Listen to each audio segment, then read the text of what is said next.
कैसे रे दाऊ, बड़ा दिन बाद नहाना आया हंसता है। हमार कुआं है तो नहीं आबो का? हाँ जो दादा तुम्हारे कुआं आया खर 20 दिन बाद आया हंस तब आया कहता हूँ। अरे बका है ना भाई, रुक मैं आता हूँ।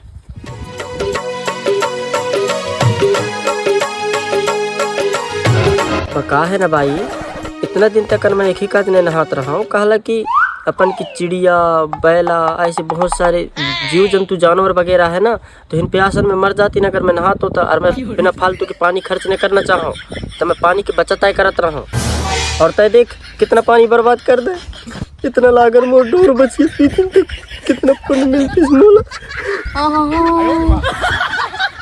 तो हम नहाए ला छोड़ दन का सड़ जान बिना नहाए। तू है तुम्हारी जिंदगी में।